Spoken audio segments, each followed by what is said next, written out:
Thanks, Jahari. Mike and Joe, let's go ahead and get to the heart of this matter. Mike, I understand that as an organization, there's some soul searching that contributed to the success that you've undergone. But from your perspective, what did you see as your role in helping to facilitate this process? I think the role of any director for a department is to craft and to be the caretaker of the morale of the staff. And I think we were at a point where we needed to get the staff on board with the direction where the department was heading. But more importantly, we needed the staff to be the driving force of that direction. And so we needed to remove any of the emotion that was, I think, clouding a lot of our vision and breaking down our capabilities and getting in the way of us performing. And what we needed to do was add structure to the way that we communicated and that we allowed our staff to be heard. So what did the staff have to say when you spoke to them? We engaged in an external review. We found a campus partner that was willing to help us out, and they came in and did an evaluation on our organizational health. And what we basically saw from that was that our staff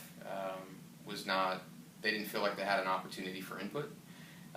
And so when we went through this process, I think there was some excitement to have an opportunity to have a voice, but they were also hesitant because I think there's a tendency for people to assume that there's really no way to make this organization change. There's some pessimism or lack of optimism, I guess. So I think that we needed to gain credibility and trust, and so we took part in 360-degree evals where they were able to provide feedback. And I think that was crucial for being open and transparent and being ready to hear the hard messages that I think were crucial to us. You mentioned that sometimes people have a negative perception of committees. So how did you ensure that the committees you're forming delivered results and not just become empty meetings? I think that's always a worry with committees. Some people might assume that they're just extra work, and I think they have a negative connotation, and we had a hard time overcoming that at first. But what we did was we provided some very specific objectives that were very clear with how their information was going to help our department, but also what information needed to come back to help us, and how we would compare to other institutions, how we fit on our campus, and what administrators needed to see, and how we would address those questions. Great. This transformation looked like it took a huge shift with staff especially. Joe, you were instrumental in the reorganization. Could you give us some insight on how you made that happen? Definitely, Brooke. For one, our main focus was on efficiency and morale. That was a big thing with the staff. And so we did a couple different things to kind of make sure that the staff was definitely staying engaged and staying positive throughout the process. For one, with our organizational chart, we have some current opens right now, and one of them being an associate director's position. For us, we decided to, instead of hiring that position out, look at better ways to better utilize those funds to kind of reward the current staff that we have here. So with the position that we budgeted for about $70,000, we were able to add a couple more positions, add some GAs, as well as give some people currently on staff, like our intramural director, our informal rec director, and our outdoor adventures guy, Trip, give them some more responsibilities and roles to kind of give them some more buy-in and work within the program, those opportunities, so to speak. This sounds like a lot of work you added to people's plates. How did the people respond to their additional responsibilities? That's funny that you asked that question. That's one of the big things me and Mike kind of sat down and did, and I think the first thing and the best thing that we did was have individual meetings with our current staff members and kind of let them kind of air out some of their grievances, or I shouldn't say grievances, but let us know about the opportunities that they would like to pursue, as well as some of the changes they would like to see instituted to kind of better help with their situation. In addition to that, once we kind of gathered all that information, me and Mike kind of decided to have a retreat where we presented our information and what we decided was the outcome of all those meetings to the staff as a whole. And then once everybody got on the same page, we kind of did some questions, kind of asked anyone, does this look good?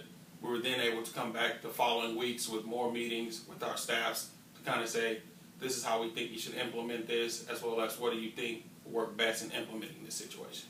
Like we said, I think that we wanted the department to be the driving force, and I think a lot of the suggestions came from how do we re-implement a lot of this work within our department.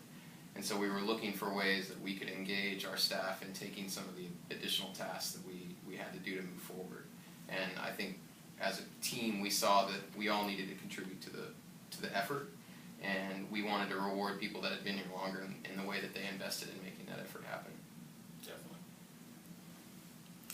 Some great work that you've done. Do you think this organizational structure will continue to remain successful for Wasson in the foreseeable future? Yes, in the short term, but the way we kind of address that question is long term is we're always conscious and we want to stay ahead of the curve and remain relevant. After going through this process, our goal is that we cannot and will not fall into this situation again. And in order to kind of preserve this situation where we go and to build on it, we're going to focus on sustainability and facility growth. With that being said, our goal in the future is with the university's growing numbers and additional streams of revenue coming in, our goal is to kind of stay on par with that, and that may involve us creating additional positions such as a couple more coordinators to kind of help with some of the program areas, additional GAs to support those program areas, and then some of our people who've been in positions for senior associates or assistant director, bringing back some more associate directors' jobs to give them some more responsibility to prepare them to go on to the next phase of their career. Mike, as the changed leader, what was the turning point where you knew that the transformation had truly taken hold in your organization? I think staff change is, it's a very nebulous concept, and we saw things were improving. We still had great success. We were seeing with our participation numbers and our learning outcomes, we were seeing great success in impacting students.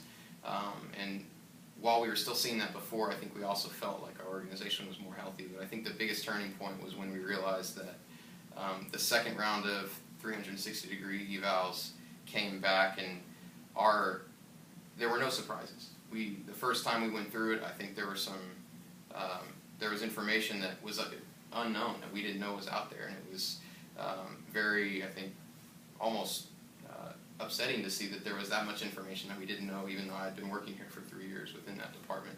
And so I think with the 360-degree eval, when they match up, because of all the intentional work that we did with the relational leadership with our staff, the engagement that we had, and working more as a team and engaging them as a coherent voice, I think we were able to gather a coherent voice as well. And so I think when our assumptions and where we felt like we were at were matching up with the input that we were getting from our staff, we finally felt like we were at a point where we needed to be. Great. It sounds like you've laid the foundation for some great things in the future of Washington University. Mike, Joe, thank you so much for sitting down and talking with us today. Back to you in the studio.